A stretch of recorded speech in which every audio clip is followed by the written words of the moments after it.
Hey guys, Tony here. Tomorrow at 8:30 Eastern, it's the Emirates NBA Cup Championship game on Prime. This year's quest for the Cup has delivered incredible moments and jaw-dropping highlights, and they've all been building towards this, the final two teams. The Emirates NBA Cup Championship live from Las Vegas Tuesday night at 8:30 Eastern on Prime. And if you're not a Prime member, that's not a problem. Sign up today for a 30-day free trial to get started. The Emirates NBA Cup Championship game tomorrow at 8:30 Eastern, only on Prime. Restrictions apply. See Amazon.com/Amazon Prime for details. All right, kicking things off with Smirnoff, the official vodka sponsor of the NFL and the number one vodka in the world. Chris Cody, you're here. Smirnoff! Wow, you're on the money with Smirnoff. Smirnoff! Chris, you know what goes great with Smirnoff? Smirnoff! Yes, but I'm really talking about the game day fit. The style's got to match the vibe. Smirnoff! All right, here's the deal. Game day is everything, and that's exactly why your fit has to match the occasion. Smirnoff! Starting this December, Smirnoff is giving fans 21 and over the chance to score limited edition Smirnoff commission merchandise from some of today's top creators, including Kayla Jones, Gavin Matthew, and Aleli May. Smirnoff! Here's the kicker. One lucky fan will take home the grand prize, a trip to the biggest game of the offseason. Plus, one fan will win Aleli May's one-of-one game day jacket. Wow. The merch will be dropped on select dates from December to January 21, and it's all courtesy of what brand? Smirnoff! That's right, Chris. Fans 21 and over can head to Smirnoff socials to learn how to sign up. And don't forget to grab a bottle of Smirnoff vodka, number 21 at your local retailer. Smirnoff! Please drink responsibly. Smirnoff! Number 21 vodka distilled from grain, 40% alcohol by volume. The Smirnoff Company, New York, New York. Please do not share with anybody under legal drinking age. Smirnoff! No purchase necessary. Must be legal U.S. resident, 21 or older. Sweepstakes starts 12/15/2025 at 12 a.m. Eastern and ends 1/23/2026 at 11:59 p.m. Eastern. See official rules at program website. Close your eyes, exhale, feel your body relax, and let go of whatever you're carrying today. Well, I'm letting go of the worry that I wouldn't get my new contacts in time for this class. I got them delivered free from 1-800-CONTACTS. Oh my gosh, they're so fast. And breathe. Oh, sorry. I almost couldn't breathe when I saw the discount they gave me on my first order. Oh, sorry. Namaste. Visit 1-800-CONTACTS.com today to save on your first order. 1-800-CONTACTS. Welcome to the Big Suey, presented by DraftKings, Why are you listening to this show? the podcast that seems very similar to the other Dan Le Batard podcast. I'm sorry, I'm not going to apologize for that. In fact, the only difference seems to be this imaging. I have been tempted in restaurants just walking past tables to grab somebody's fries that if they're just there. That hasn't happened to you guys? I've done it. And now, here's the marching man to nowhere, Fat Face, and the habitual liar. This episode of the Dan Le Batard Show is presented by DraftKings. DraftKings, the crown is yours. Happy Chinooka. This guy is really good. He is prolific. Josh Pate comes on live on Saturdays and all over your week giving college football analysis and information that is instant and very strong. Josh, thank you for being on the program. Give me the precedent or historical comp to the surprise that Indiana is this year. Man, oh man, I guess you'd have to go to college basketball, Dan, to find the most ready parallel for it. I'm just not sure it really happens in college football. And I also want to remind people, like last year was the flash.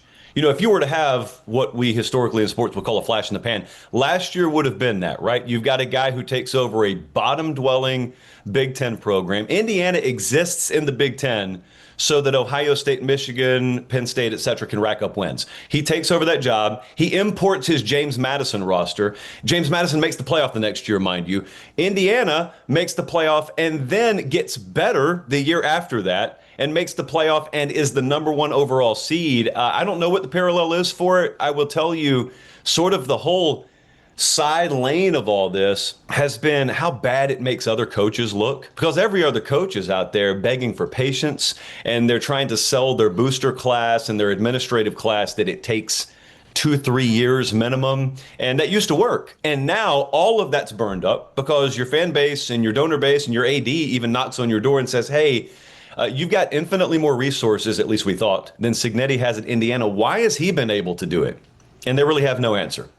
I've been arguing that Vanderbilt had its best season ever, Missouri best season ever, Texas Tech best season ever, Indiana best season ever. Is there anyone else, and is this just a product of what you're talking about? You can just get a coach now, and a coach and quarterback can go from North Texas to Oklahoma State, and you can fix your program by just doing it that quickly. I think you can. I think there's a lot of truth to that. Now, I also think it is fraught with vulnerability because you could also try it and crash and burn, or you could have what's happened at Florida State, where you go and you do it one time. You portal your way to success one time, and it sort of crystallizes this belief that you can just do that every year. And really, that's not anyone's aim, Dan. That's not even Signetti's aim at Indiana. That's not Clark's aim. I'm in Nashville, down the road at Vanderbilt. That's not their aim. Their aim is really to build through high school recruiting. It's just they realized, what are we doing? We're really building through high school recruiting just so the big boys can come in 2 years from now when they've developed on our dime and they portal out. So they've got to lean a little more heavy in the portal than that. But I also think there's this other thing happening. So as the portal, as NIL is elevating the level that those programs can operate at, I would also ask you, look around the country today versus a decade ago. Tell me where the dominant line of scrimmage play is. Nobody, your Alabamas, your Texases, Georgia, nobody has dominant offensive line play anymore. And that used to be the catch-all. That used to be what completely yanked your lifeline out of the wall, was their ability, the big boys' ability to just lean and lean and lean. And football's a game where you get to put your hands on other people. And so at a certain point, you're powerless because it's not college basketball. No one really possesses that. They have it in spurts. Teams have it in spurts, but no one wire to wire possesses that. Even among the playoff teams right now, who's dominant on the offensive and defensive lines the way Bama would have been a decade ago, the way Georgia was even 5 years ago. So I think those two things happening at the same time have opened the door for some things that we used to say could never happen in college football. How much would you argue with me if I said Texas Tech should be favored to win the championship? I'd argue a little bit. I've watched them a couple of times really, really up close. And the only thing that I would kind of push back on is I don't know that they would have the quarterback play to get them over the top. Like, I think eventually quarterbacks have to win games. You guys are we're all gonna watch Miami and A&M Saturday, for example. Those are two really good pass rushes. Those are two teams that can shut the other team's run game down. And it eventually just comes down to, can Carson Beck really have a few series that he puts together where he wins a game? Can Marcel Reed do that? Well, I would ask the same question at Texas Tech. And I do think that they have a defensive side of the ball. It's just littered with Sunday talent, littered with SEC Big Ten talent. Can they win 3 of them? Can they string together 3 of them? And do I think that they could consistently do that enough to be considered the favorite? That's where I'd push back a little bit, because even though everyone's fallible at this point, I think I trust other quarterback situations more than theirs. Hey, Josh, big fan, go Freights. The Michigan job. You've been ahead of this story, and your most recent podcast shed a lot of light on it. How quickly do you think that we actually see this job filled? Because there's a lot of questions to be asked of Michigan and its leadership. If I'm a head coach, am I signing with a program that may be under scrutiny? Will I still have that same AD that hired me? Yeah, look, it's really interesting how that search is going to happen, actually. You know, we just saw a Penn State search where, for better or for worse, the athletic director ran point on it. I don't know that that's the way the Michigan search is operating, but I also don't know what the future of Ward Manuel is there. In fact, they may just be putting that off until they hire the head coach. That is a very, very strange situation, I will grant you, to jump into. The counterpoint to that is, you know, a little birdie flew in my ear last night and told me, do you realize since we fired Ward, we've actually had an uptick in our NIL contributions? Reading between the lines, that tells me there were a lot of deep-pocketed people up there that were not very happy just with the general direction, just with the general existence of the program with Sharon. I think Sharon, if you zoom it out to 50,000 feet, was always kind of looked at by a lot of people up there as a bridge coach. We're gonna put you in place at the tail end of the Harbaugh stuff, right in the middle of the NCAA stuff. We don't know what's going to be on the other side of this bridge, and it's really foggy. Well, the fog lifted. The worst case scenario didn't happen, and then you're just stuck with a coach that truthfully was bottom quarter to bottom half of the Big Ten from a caliber standpoint, and then you get this mess dropped in your lap. So it ends the way it ends. I think they look at it and say, it really doesn't matter which direction we go, we're going to upgrade. Whether that's true or not, that's what they believe. I think they're really ready to spend. And I think a lot of candidates are going to be sold on that idea. It's not false, by the way. I mean, it's like an untapped oil field up there from an NIL donor perspective. And it's the Michigan job. And, if you're going after Kalen DeBoer, yes, I always thought it was going to be really hard to pull him away from Alabama. I still feel that. I know they won't give up until they actually get him looking them in the eyes and saying no. Like a Twitter statement's not going to do for them, and I get that. I don't think they're getting DeBoer. But if you go after a Kenny Dillingham, for example, if you go after a Jed Fish, those guys probably, given their current situation versus what they could inherit at Michigan, could be willing to say, you know what?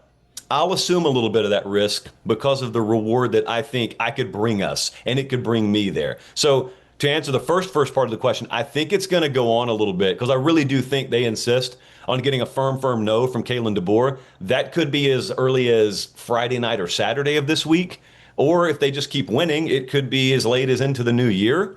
And they got to adjust their timeline accordingly, probably, if that happens. But I do think once they get the no, and I do think it'll be a no from Kalen, you move on to like a Kenny Dillingham or a Jed Fish. I think that's when you start to really see rubber meet road there, because I don't know that either of those guys are able to turn down the full force of what the Michigan offer would be. I'd take that job in a second if I were DeBoer. Get out from under all the Saban stuff and just start over in a place with happier. Same pressure. No? Yeah, but you're not following the guy. I mean, you're following the guy after the guy. I don't think it is the same pressure, actually. And it's a place where you're new on hope. You're not stained. But put this on the poll, please, Juju, at Le Batard Show.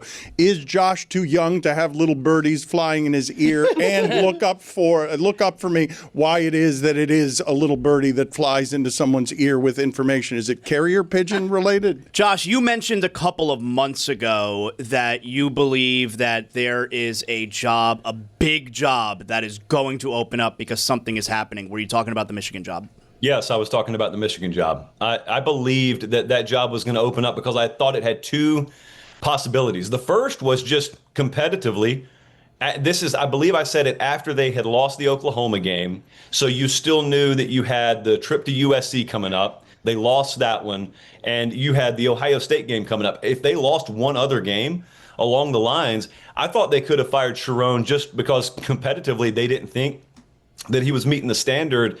But that was also armed with the knowledge that there was this other stuff going on in the background. Now, it would be a total lie if I told you, man, hey, I knew Michigan had cause to fire him right then and there. They didn't even know they had full cause to fire him until last week. So I just thought if they're looking for a reason, maybe they're given a reason on the field. But all I was doing at that point was echoing what a lot of people in the business were saying, and that was, hey, with the Penn State job coming open, and Florida just fired Napier, and LSU made a move. As all that hurricane started to swirl, I kept on getting told, hey, the Michigan job may come open. The Michigan job's probably going to come open. And at that point, if you remember, no one was considering that as a possibility. Michigan was ranked. They were fine. They had come out of the NCAA scandal stuff. So that was really not on the radar. And I was just thinking to myself, man, with all these other big jobs opening up, if Michigan gets thrown into the fold here, what is that about to do to the hiring cycle? And it did get thrown into the fold just after the other jobs already got taken. Greg Cody, you had a great many objections to Pavia's behavior this weekend around the Heisman ceremony. Well, look, it was a Cinderella story, right? Mendoza's the first Cuban American ever to win the Heisman. He was great with his speech. Indiana, Cinderella story. It was a wonderful night. And then Pavia, the runner-up, embarrasses himself in his school by what he wrote on Instagram. I'm just wondering what your thoughts were on that. I learned last year that if you're going to take Diego Pavia, you got to develop this different filter. I called it the Pavia filter. It's a reference I've used several times where that's just going to get caught in the filter. Now, you could choose to reject him, not like him, and I considered that last year, at which point I would have just been turned off by all of it. Yeah, I hate that kind of stuff. Can't stand it. I just learned that, hey, man, if I'm going to let him in, like if I'm going to accept him, if he's going to be in my bubble, I'm going to have to accept to a certain extent that you don't get the kind of competitive character that you get, whether you like it or not. You don't get the kind of competitive character you get from a guy that's 5'8" on a good day, playing at a Heisman level without a little bit of that mental edge. Because I don't think if he has that you know what about him, I don't even think that he's there to begin with. I think it's just been mandatory for him. The other part of that, I'm interested to see what you guys think about this, because I don't get tied up in the Heisman a whole lot, but the award says it's for the most outstanding player in college football. And if you eliminate everything you think about Diego Pavia off the field or the way he runs his mouth or everything like that, I don't know that I saw a more dynamic player more important to their team this year than him. But my working theory on why Mendoza won in like such a runaway fashion was, with all the coaching search stuff happening in the middle of the year, I don't think people paid a whole lot of attention to the Heisman race until the last weekend of the season. And that's why you go into that Saturday, Diego's like a co-favorite with Fernando Mendoza. And by the end of the Big Ten title game, which was a 13-10 game, Mendoza's odds are like minus 3,000.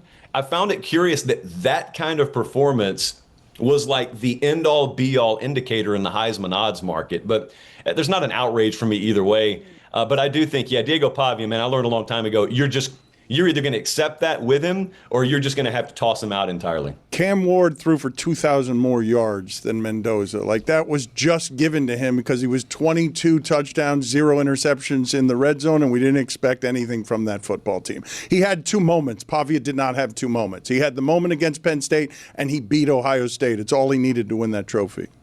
Pavia, more passing yards in 1 fewer games than Mendoza, and led Vanderbilt in rushing, I think, 7 of their 12 games this year. Yeah, I'm with you on that. It's silly, but when you have an upset of that kind, like, it doesn't make any sense to see Indiana be good at football. They were good once with Penix. I think in the last 20 years, aren't they like 50 or 60 games below 500 in the last 20 years? And all of a sudden, they're beating Ohio State, and who is the favorite? Who's the favorite to win the championship? If you believe Vegas, Ohio State is. I don't know that Ohio State feels that way right now after what Indiana did to him. So look at me. I'm shaking as I talk. I have no idea. Okay. His YouTube channel, you have to watch and subscribe, at Josh Pate CFB, and he's the host of Josh Pate's College Football Show. A lot of good information there. Josh, thank you for being on. We appreciate it. I appreciate you, Dan. Holidays, fun. Holidays as a dad, tough. Travel, gifts, matching pajamas. Don't get me started on matching pajamas. It's hot in Miami. My wife says, why don't you want to do this with us? My daughter's crying. Anyways, school parties, hosting a family. Next thing I know, I basically put Christmas on my credit card and have no idea what I spent where. If you want to keep your finances under control this holiday season, you need to be using Monarch. Rated Wall Street Journal's best budgeting app at 25, Monarch's the all-in-one personal finance tool that brings your entire financial life together in one clean interface on your laptop or on your phone. Right now, just for our listeners, Monarch is offering 50% off your first year, a massive deal. Monarch showed me how fast a holiday budget was disappearing. Flights, gifts, late-night online shopping, and helped me pump the brakes before the bill hit. Now my wife and I do quick money check-ins, look at our holiday spending category, and actually enjoy the holidays without starting January and the new year in panic. Don't let financial opportunities slip through the cracks. Use code DAN at monarchmoney.com in your browser for half off your first year. That's 50% off your first year at monarchmoney.com with code DAN. And don't give me those matching pajamas, I swear. Hey folks, it's Mike Ryan. Happy holidays to you and to our tremendous partners of almost 20 years, Miller Lite. It's the 50th anniversary of Miller Lite. It makes the holidays special. It makes the football games special. It makes family gatherings and friendship time extra special. I make all those times Miller time. And during the holidays, most of my favorite memories start the exact same way. I crack open a Miller Lite, take a look around at my friends and family, and think, yeah, this was the right call. Whether it's a late night hang after a holiday party or standing around a fire pit with the family, Miller Lite just fits. It's a taste you know you can depend on, and it's brewed for flavor with simple ingredients like malted barley, rich balanced toffee notes, and that iconic golden color. And at just 96 calories and 3.2 carbs per 12 ounces, it lets you enjoy the season without weighing you down. Miller Lite, great taste, 96 calories. Go to MillerLite.com/Dan to find delivery options near you, or you can pick up some Miller Lite pretty much anywhere they sell beer. 'Tis Miller time. Celebrate responsibly. Miller Brewing Company, Milwaukee, Wisconsin, 96 calories and 3.2 carbs per 12 ounces. This show is sponsored by BetterHelp. It's December, which means the holidays are officially here. Whether we're ready or not, some families have these beautiful Instagram-worthy traditions, matching pajamas, coordinated decorations, all of it. And then there's my family, where the traditions are mostly trying to keep Greg Cody from starting a fight with Uncle Dick. And look, December can be great, but it also can be a lot. It gets dark at 4:30, everyone's stressed, work is chaotic. So maybe this is the time to start a new tradition, one that helps you slow down and breathe a little. Therapy can be one of those traditions. BetterHelp makes it super easy to work into your life. They've got over 30,000 licensed therapists, have helped more than 5 million people, and they've been doing this for over 12 years. Plus, their average session rating is 4.9 stars from over 1.7 million reviews, which honestly is more consistent than anything happening in the Cody family. You fill out a quick questionnaire, they match you with a therapist based on your needs, and if it's not the right fit, you can switch anytime, no drama. This December, start a new tradition taking care of you. Our listeners get 10% off at BetterHelp.com/DLB. That's BetterHelp, HELP.com/DLB. Don Le Batard. I'm not going to apologize. I wouldn't expect you to apologize. Good. Then you're a giant infant. Okay. You have no control over your emotions. You have no control over your emotions. When you're calling someone you know an idiot, I don't deserve it. Okay. I don't deserve it. All right. And you're a fool for saying it. Okay. Stugotz. You're a fool. I was kind of following calling you. somebody else you're an locking in idiot. right now? You're locking in on us? Yeah, All right. Let's drop the gloves, pal. Let's drop. You should be thanking me. For what? Every day. For what? For what I've done around this character. And the second shit gets real for you, you want to come at me and call me a fool? Huh? Yeah, no. Seriously. Jeremy pal. just whispered, I've added 10 years to your career. This is the Don Le Batard Show with the Stugotz.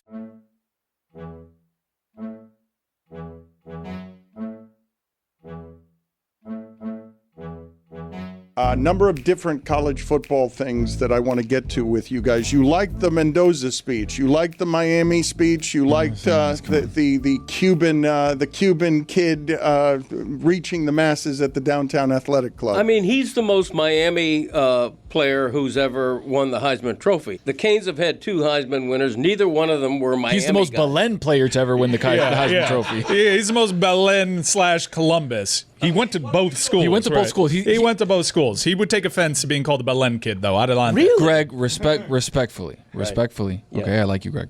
Yeah. That was not a Miami speech whatsoever. That was a Columbus If you want a speech. Miami speech, I will give you a Miami speech. Would you like a Cuban? Would you like what the Cuban Miami Heisman speech should have sounded I like? would love that. So because I would you're love that. a Broward guy. Okay, he and- did speak Spanish a little bit. Poorly. Okay. Poorly. I mean, come on, have some pride. But would you not agree that he's the most Miami guy to ever win the Heisman? He ranks above the 2 Canes who won. Yeah, Vinny Testaverde and Gino Torretta don't give off a whole lot of Kendall. They're from New York and California. Although looking at Vinny, not speaking, but looking at Vinny could pass for Cuban. Yeah, I do believe he could. We can claim him. We can claim Vinny. Just visually. Testaverde. Where can we put you? Let's go find you a Heisman room. Write up a speech and do a dead. Let's go. Yes. Go to the Heisman. Go to the Downtown Athletic Club elsewhere in our building and tell me when you're ready. Tell me when your Miami. I'm going to write it up right speech, now. It's going to be a Miami speech. Like if I would have won the Heisman, this is what it would have sounded like if I would have won. Excellent. I want to do funniest thing from the sports weekend with you guys here as Tony gets that ready, and then we'll close out the segment with Tony's Heisman speech. But are you guys ready to do funniest thing from the sports weekend? Yeah. Okay. Get the imaging ready here because I have a nominee. And also do me the favor, video, of just finding for me a photo so I could present it to the audience of a Seattle Seahawk named Brady Russell. Just find me a photograph of Brady Russell and put it on the screen. I will wait for you as I nominate what was, for me, the funniest thing from the sports weekend. It involves Brady Russell. Hit the imaging, Chris. Hey, people, tell us what in the sport made you laugh hardest this weekend.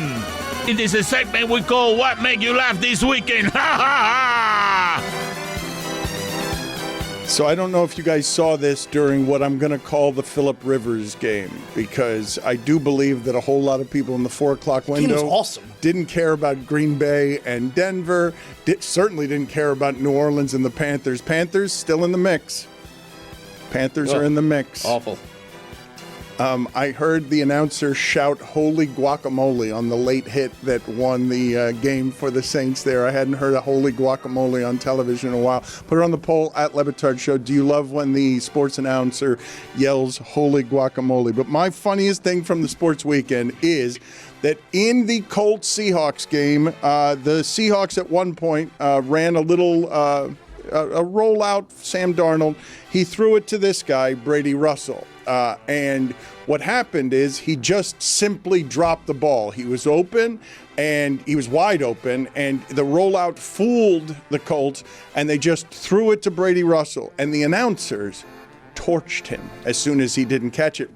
This is what they did. They're like, that's his first touch this season, and that's going to be his last touch this season. He will never be trusted again in that situation as long as he lives. The announcers just buried him. He will never again get that touch. Those teammates will never trust him again to catch the football in that situation. Never?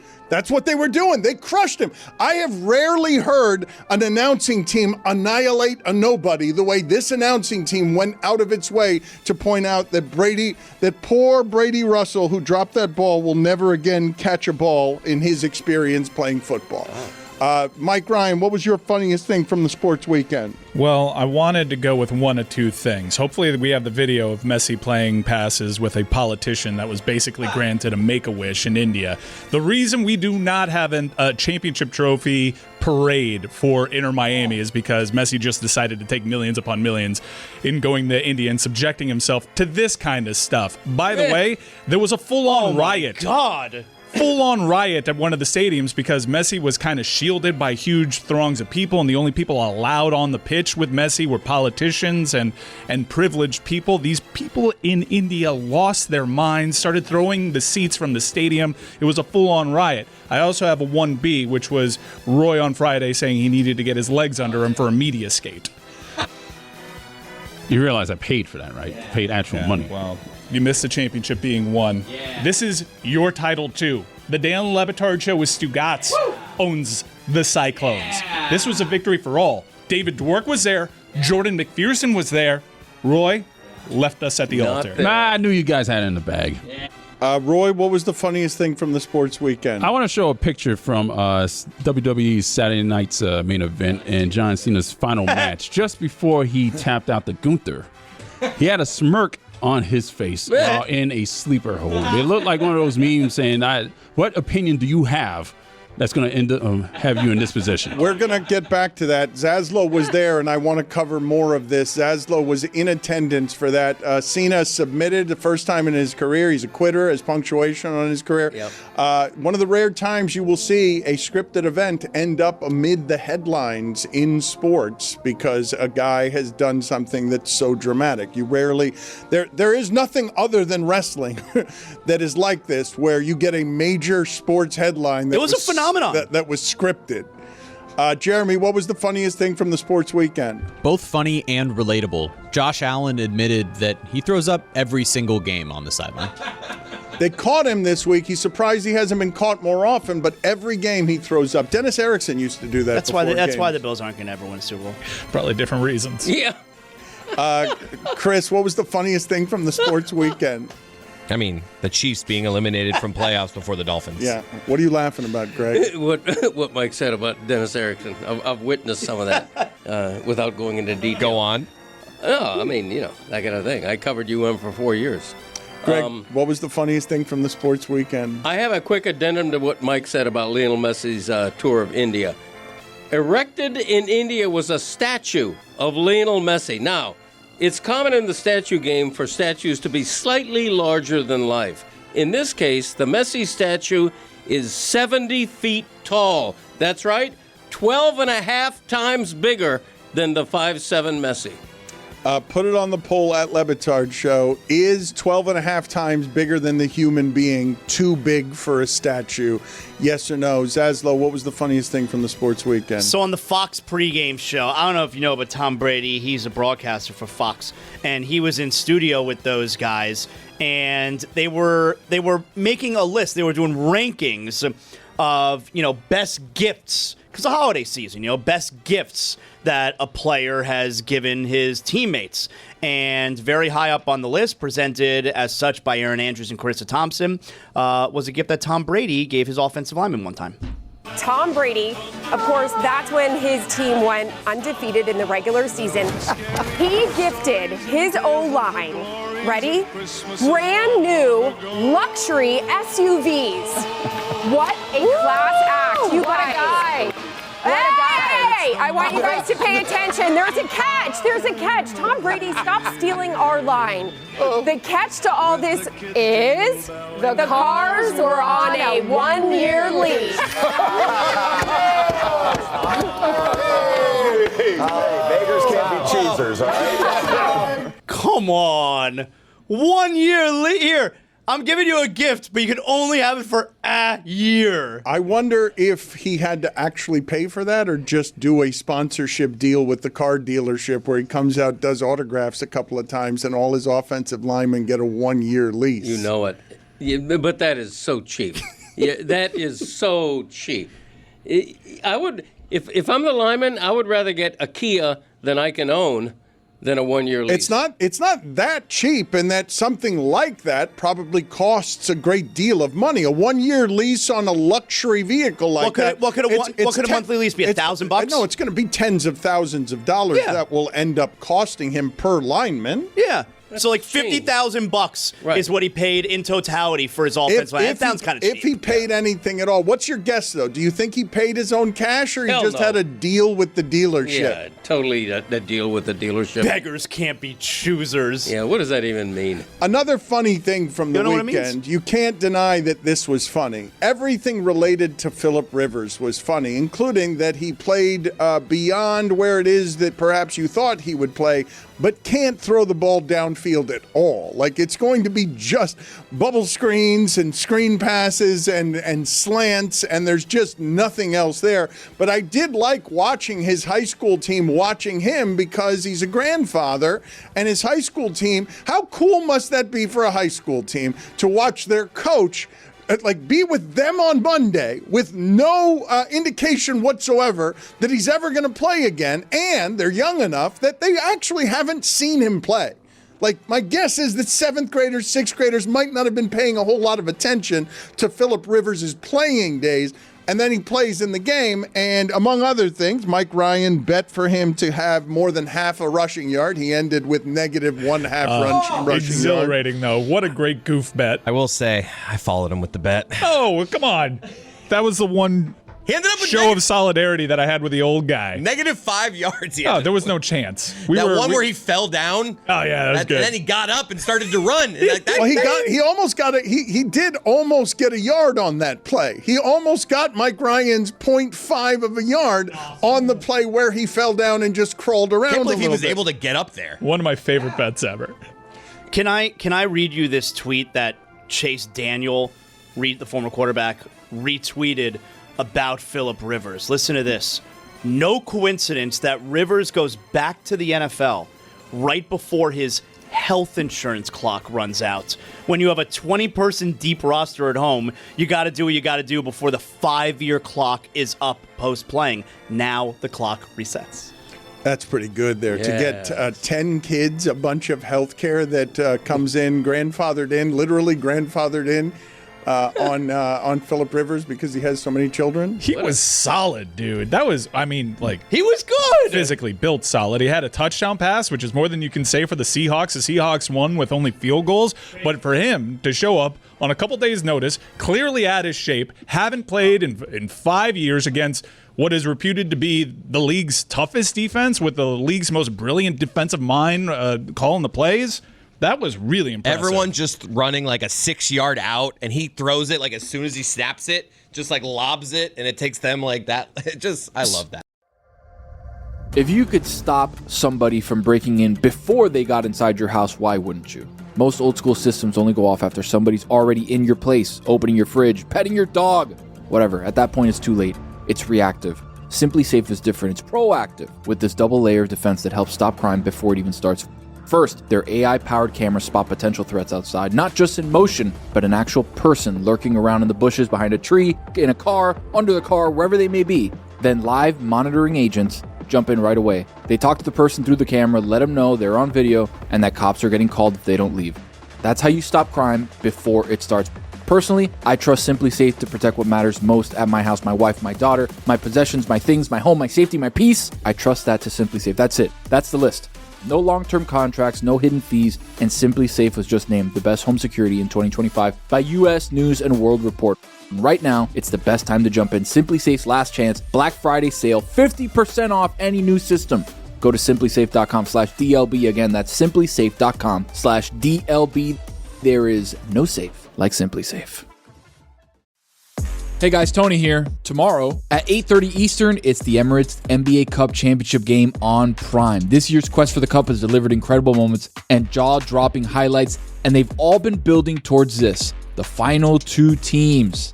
The Emirates NBA Cup Championship live from Las Vegas Tuesday night at 8:30 Eastern on Prime. And if you're not a Prime member, that's not a problem. Sign up today for a 30-day free trial to get started.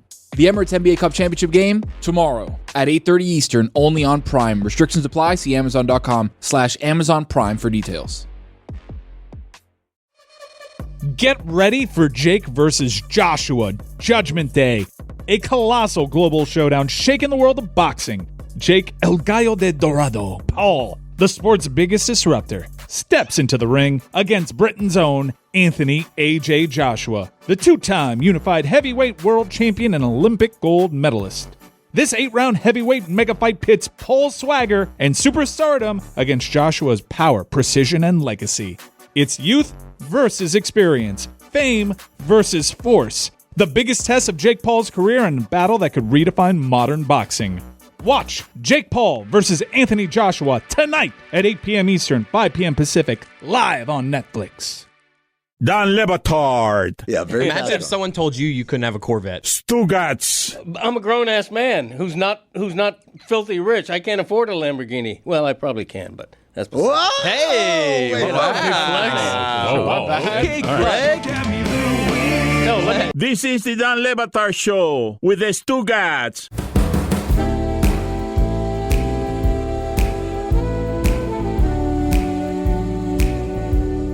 So he puts them in position for the game-winning field goal. I mean, to show you, look, he hadn't played in forever, okay?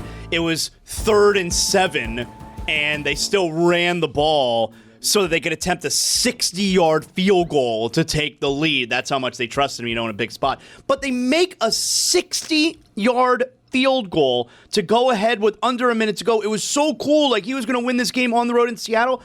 I don't know what the fix is. I'm so tired of these NFL games where one team gets the ball back with 35, 40 seconds left, and it's just so easy to get into field goal range at the end of that little time. At the end of that game, it's not dramatic. What you had happening at the end of that game is the Colts run the ball to get into position for the 60-yard field goal. And then Seattle comes back and takes the lead with a 57-yard field goal. The field goal kickers have gotten too good. Yep. They're eliminating some of the drama from these things where the quarterback doesn't have to put together a game-winning drive. He just has to put together a game-winning throw. And very low-key, I think the new touchback rule also helps. Those 5 yards make a difference when it comes to all those long field goals. Maybe like under 2 minutes left, the touchback, I don't know, it's not at the 25, It's ruining the sport. The longer field goals? Yeah. It's ruining the drama. It's not ruining the sport. The games are all so close that you can't ruin the sport. It is ruining the drama that you're speaking of, because that particular game, it was 60-yard field goal, 57-yard field goal, and then Phillip Rivers, haunted from the beyond on the situation he's always in. I still got to go 70 yards, and I've got 11 seconds. I can't believe we got it, though. It looked like we wouldn't get it. But Phillip Rivers down a score with 1 minute left. It was such great nostalgia. And then he hit the field goal, and then we saw Phillip Rivers on the sideline jawing at folks and being charged up. It was a great nostalgia trip. I've actually heard Shane Gillis talk about how much he loved the Phillip Rivers interaction, where Phillip Rivers 5 years ago had a touchdown at Jacksonville, and he just is running like a little kid next to the Jacksonville defensive lineman. He's like, 90-yard touchdown, 90-yard touchdown. And understandably, the Jacksonville defensive lineman goes to the referee and says, did you see how he's talking to me? And Phillip Rivers is like, what? I'm not allowed to be excited? I'm not allowed to be excited? And the Jacksonville defensive lineman is like, just don't do it near my ear. And he's like, I will do it near your ear. I will be excited near your ear. So yesterday, what ends up happening, though, is that Phillip Rivers gets you the game-winning drive. Then Seattle gets the ball back, and they have the game-winning drive. And I was denied my Phillip Rivers purgatory because he had timeouts and 11 seconds left. I think they had all three. They had all three, but he immediately just drops back, and the first time he's throwing it downfield, interception. Because I had that over interception that cashed on that last play. Kidding me? That's an interception waiting to happen. A 44-year-old guy who hadn't played in 6 years. Come on. The over-under on INT should have been 2.5. This was a fun curiosity that ate up the 4 o'clock window. But can you give me some Fernando Mendoza sound from the Heisman ceremony? This is not from the Heisman that I have. This is from him after the Big Ten championship. I love this sound. Give me some sound to just set up Mendoza before we go to Tony and what should have been a more Miami Heisman speech. It sounds so beautiful. I want to give all the glory to God. We were never supposed to be in this position, but by the glory of God, the great coaches, great teammates, everyone we have around us, we were able to pull this off. Whoever thought the Hoosiers would be here, but now the Hoosiers are flipping champs. Let's go! Flipping champs. Everybody said that that sounds the way Jeremy looks. At Batard Show, put it on the poll. Does an excited Fernando Mendoza sound the way that Jeremy looks? And let's go out now to Tony, who has totally prepared his Miami. There he is. We go to Tony right now in the Downtown Athletic Club. He is going to give us a more Miami speech than the one Mendoza gave us. Do you need anything from us over here, Tone? No, Dan, I'm good. I'm ready to go. I'm just very thankful. I just wanted to get this off my chest really quick so we can wear it so you know exactly what it looks like when I have it around my neck here. Cuban roots, okay? So this is what I would have worn over the suit. I would have worn it just like this, kind of, just so people knew and I would have flashed it. So when you're ready, I'm ready to go, Dan. I got my speech written out. I'm very excited. All right, let's do this now. This is Tony's Fernando Mendoza Heisman speech, if indeed it had been Maximum Miami. All right, let's do it. Here we go. Wow. Primero que nada, gracias a Dios, bro, because without him, I'm not here. I'm probably stuck on the Palmetto trying to get to the airport, and we all know how that can be at rush hour. To my parents, gracias por todo. You taught me that if the AC is broken, you open the window. If the door is closed, you knock louder. Yeah. And if that doesn't work, you break that shit down. Yes. I want to thank Miami, not South Beach, not Wynwood, not tourist Miami. The real Miami. I'm talking about Miami Hurricanes tailgate parking lot football as a kid at the OB. Talking about Westchester dads yelling like they're Bill Belichick at Tamiami Park. Yeah, I'm talking about Kendall rush hour traffic that builds character. You wonder how I learned toughness? I learned it from having to play dominoes against drunk deals on Nochebuena. Yeah, it's good. You know that they cheat, and you know they don't let you win, so you got to learn to be tough. I learned patience and discipline waiting for 45 minutes to go back into the pool because my abuela said that I could get una embolia if I swam too early after eating. I still don't know what that's supposed to mean. I guess it's some sort of mental thing. I don't know. Una embolia. Is that an embolism? An embolism, yes. An embolism if I swam too early after eating. To every Cuban-American kid watching right now, I want you to listen up, especially the ones trying to explain the rules of football to parents and grandparents who have no idea what they're looking at. To the kids that have to hear ¿Cuánto? When you tell your parents just how much your equipment costs. ¿Cuánto? Yes, I have to buy all of this. This is for you guys. They told us to be quieter, to be smaller, to be less Miami. They said we'll never play in college football, let alone in the NFL. But nah, that's not going to happen, baby. We're loud. We're late. We're Cuban, and we're not apologizing for it. So tonight, this Heisman isn't going in a trophy case. Dan, you know where it's going? It's going to La Carreta on Burn Road, Pasonar Cazuela. Nice. Miami, esta pa' nosotros. Te amo, Miami! Let's go! Congratulations. That was well done. It was weird that Mendoza thanked his teammates in retrospect. You think? I want to, in honor of Tony here, give you a top 5 plays from yesterday that no one's talking about. Number 5, because there are plenty to choose from here, and I'm doing this. I'm doing this. I don't know if you guys noticed how many plays yesterday were impossibly well done with a precision that's surprising, and yet no one cares because some of these games and moments weren't as important as some of the others. So you got in the Giants-Commanders game, you got Tracy with a touchdown, catching it on his back. He wasn't in any way open because Bobby Wagner had him covered the entirety of the field, and it was a touchdown anyway. I need the fans. Thank you. You've got in the Chargers game, I don't know if you guys saw all of the catches. Herbert to Harris, I don't know how that ball was not moved as he caught it. Calais Campbell blocking a field goal because he's still giant. Monteric Brown for Jacksonville had the single greatest interception I've ever seen. No one cares. Full body extension, caught it with the back of his elbow. What a catch. I know, nobody cares. No one will remember it. It's not something that anyone is going to end up paying attention to in any way. And then, of course, in Carolina, the late hit that resulted in the holy guacamole. You can't lose to the Saints in that spot for the division. And you saw Todd. Have you guys ever seen Todd Bowles when they lost to Atlanta curse like that? That was nuts. My God. Yeah, we played it on Friday. It was crazy. Wow. While not being angry. While he kept his same tone. While making sure he blamed all of his players. That was wild. But still alive. Still leading in the NFC South. Colby Parkinson's touchdown counting. That didn't make the list. Nuts. What? Yeah. We all have eyes. We all saw that. He was down a yard before. That was the one where they reviewed, and Dean Blandino's like, I don't know. I don't know what they're doing. That was weird. Yeah. Also weird, Myles Garrett sacking that many people quietly because his team stinks and nobody cares about any of their games. He's the best pass rusher there's ever been. And what? Better than LT.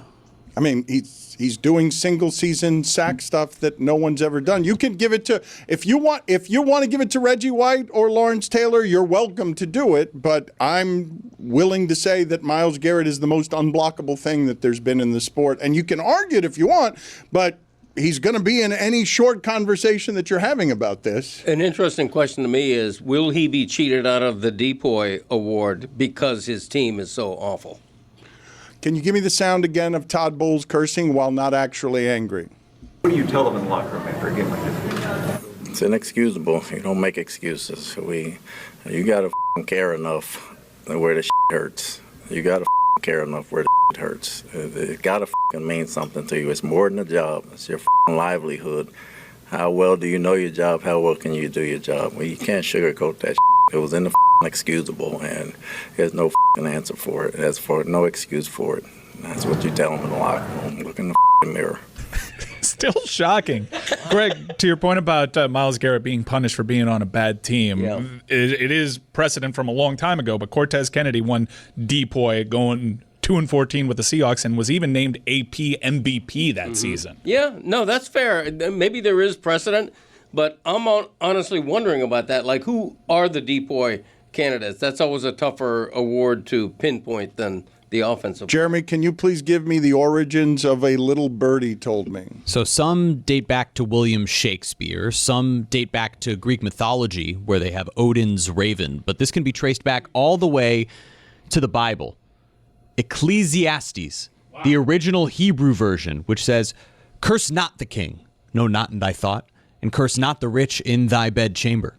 For a bird of the air shall carry the voice, and that which hath wings shall tell the matter." Anyway, God bless you, babe, and enjoy Chinooka. And Doug. Here we have the Limu Emu in its natural habitat, helping people customize their car insurance and save hundreds with Liberty Mutual. Fascinating. It's accompanied by his natural ally, Doug. Limu? Is that guy with the binoculars watching us? Cut the camera. They see us. Only pay for what you need at libertymutual.com. Liberty, liberty, liberty, liberty. Savings vary. Underwritten by Liberty Mutual Insurance Company and affiliates. Excludes Massachusetts.